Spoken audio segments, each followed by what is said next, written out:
Cet ensemble pictural est daté de plusieurs siècles avant la rédaction du Shahnameh par le Abul Qasim Ferdowsi, le grand poète épique persan. C'est-à-dire, c'est le Homère persan. Toutes ces découvertes montrent une technique linéaire comme celle de la miniature persane, avec des formes stylisées, mais à grande échelle. Les fouilles effectuées par la mission Lecoq entre 1913 et 1914 à Tourcoing, en Asie centrale, ont révélé une série de fragments illustrés de manuscrits manichéens. Mais bien avant 1913, il a fait le premier tentative de Lecoq date entre 1902 et 1903. Et la deuxième tentative, il a commencé un fouille en accompagnant professeur Grinvidel et docteur Hout entre 1904 et 1905.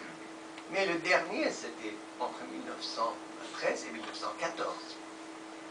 Mais malheureusement, avant de faire ce dernier fouille, on a découvert que les habitants de la ville de Tourcoing avaient jeté dans la rivière presque 5 chariots pleins de documents manichéens, parce qu'ils le prenaient comme les choses réalisées par les infidèles.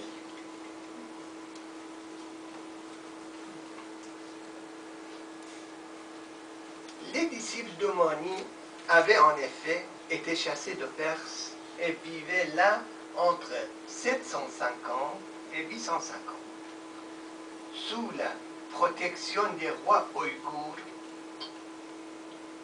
qui s'étaient convertis aussi au manichéisme. Ces disciples perpétuaient la méthode de leur maître Mani, né en 216 et mis à mort à 267. Celui-ci, voulant propager la religion qu'il avait fondée, utilisait le moyen de l'image que tout le monde pouvait comprendre. Ainsi, il peignait le message des textes sacrés et enluminait ceci lui-même. Et pour cette image, on utilisait beaucoup d'or et d'argent, parce que or, c'était symbole de luminosité, de la lumière, et argent, symbole de pureté. Et souvent, même les miniaturistes, dans l'ère islamique aussi, ils utilisent pour peindre l'eau, toujours de l'argent, et souvent, les cieux sont peints en or. C'est symbole de lumière.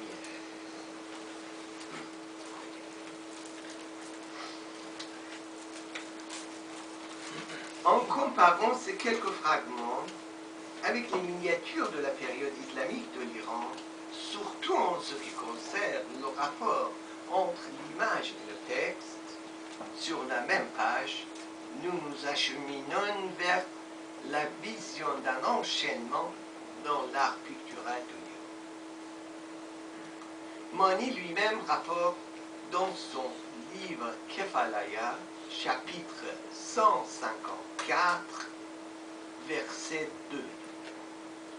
Il dit, puisque tous les messagers, les frères qui sont venus avant moi, n'ont pas écrit leur enseignement tel que moi je les ai écrits, et n'ont pas représenté leurs enseignements en image tel que moi je les ai représentés. Les découvertes d'Asie centrale prouvent, après l'effondrement de l'Empire sassanide, pendant les 2 siècles de silence total. La tradition picturale en Iran a perduré d'au moins dans les